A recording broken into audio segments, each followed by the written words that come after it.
Fala aí, pessoal.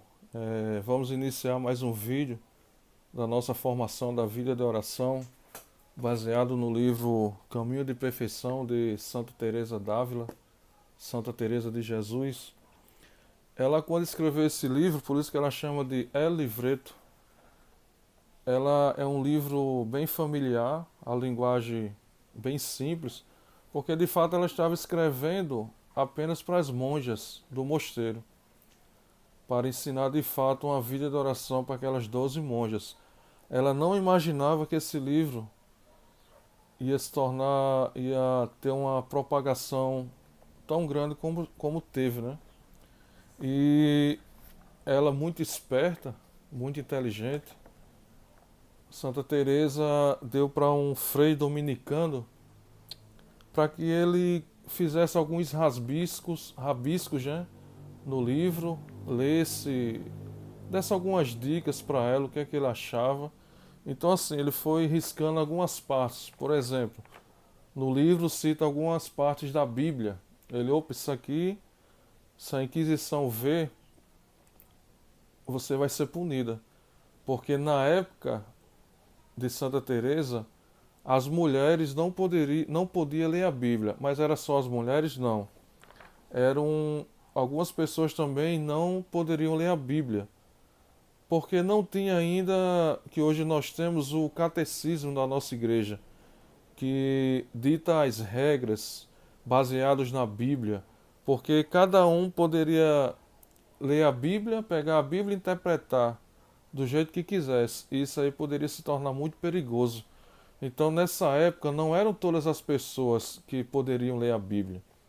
E lá no livro No Caminho de Perfeição, tem algumas citações da Bíblia, né? Então, esse frei dominicano, amigo de Santa Teresa, começou a arriscar e depois ele devolveu para ela reescrever o livro. Então, essa edição que nós temos é uma edição revisada de Santa Teresa.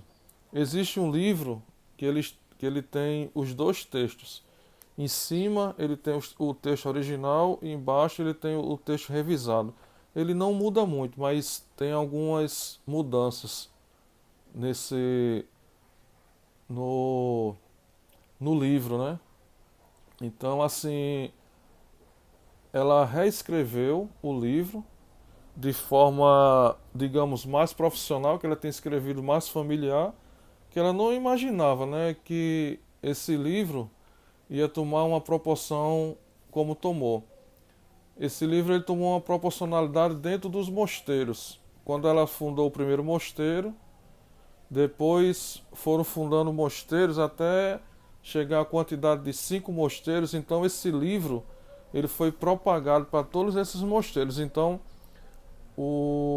esse livro foi propagado realmente de fato nesses outros mosteiros. Então ele se tornou uma grande dimensão, né? Ficou muito conhecido, que um livro que ela imaginava, que ela chamava de livro, que é o livro dela da vida que ela escreveu antes, que ela escreveu para os confessores, para outras pessoas, o livro da vida dela. E esse livro, o Caminho de Perfeição, ela chama de El Livreto, El Livrinho. Chama de um livrinho qualquer que ela escreveu assim, que ela era muito humilde. Ela achava que esse livro seria de fato apenas ficar dentro dos mosteiros, né? Daquelas 12 monjas, ela não imaginava que ia tomar essa proporção, né? E eu vou falar um pouco aqui da divisão do livro, porque se alguém for comprar e ler, esse livro, o capítulo 1 e 3, ele dá a identidade das carmelitas, ele fala da identidade.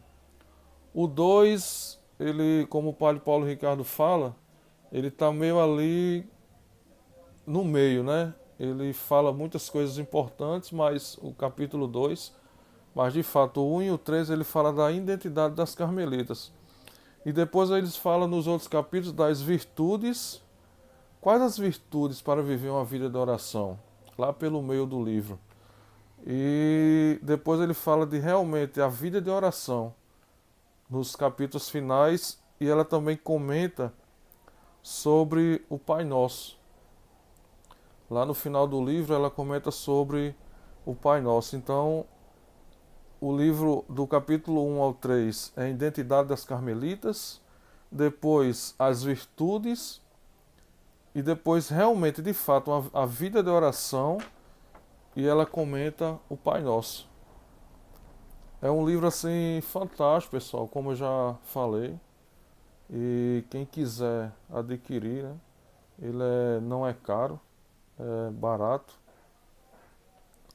E ele fala também, queria falar também para vocês que ela viveu numa época, falando da vida de Santa Teresa, ela viveu numa época de muito tumulto para a igreja, parecido com os tempos que vivemos hoje. Porque na época de Santa Teresa, quando ela nasceu, não existia o protestantismo. E ela, no decorrer da sua vida, os protestantes começaram, naquele momento, se propagar em toda a Europa, na França, na Inglaterra, na Alemanha, e ela ficou assim, como se fala assim, muito impactada com isso daí, porque países inteiros estavam se saindo da Igreja Católica para ser protestantes, né? Então isso daí era uma coisa que ela ficava muito angustiada, Santa Teresa, porque ela amava de fato a nossa igreja católica, né? E ela tinha outra coisa que a história fala, que ela ficou preocupada que nessa época também estavam descobrindo a América. Ela tem uma preocupação de os protestantes não chegar primeiro na América do que nós católicos. Só que ela, na época, a mulher era tida como ser frágil, ela não podia fazer tanto.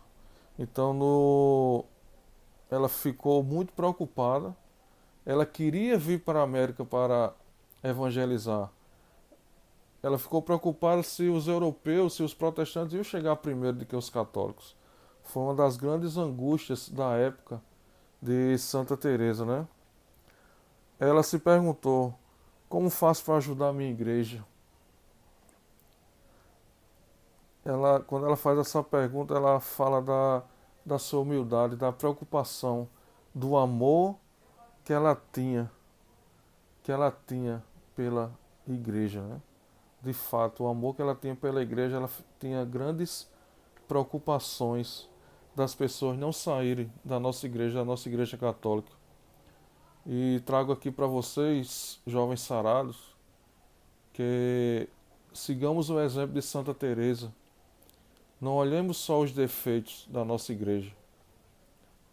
Como eu, em particular, também sei de vários defeitos, já olhei alguns defeitos da nossa igreja, e que nós possamos, que a nossa igreja é santa, que nós possamos se conduzir diante da nossa igreja católica, honrando a nossa igreja católica, né? De fato, você vê o amor que Santa Teresa tinha pela nossa igreja, a preocupação.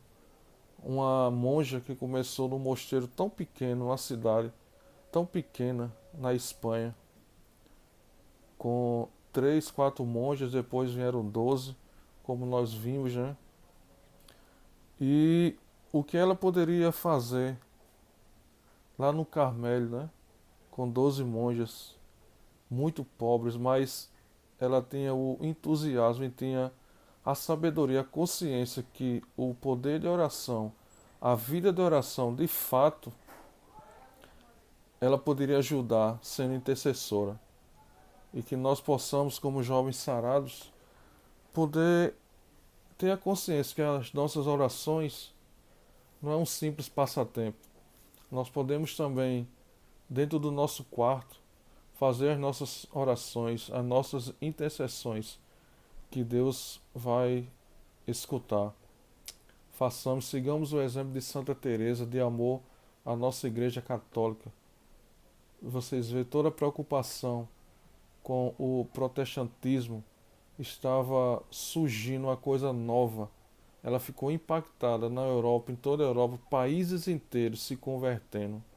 e ela não poderia fazer muita coisa. Demonstrou toda a sua humildade, todo o seu amor pela nossa igreja. Esse foi mais um dos nossos vídeos.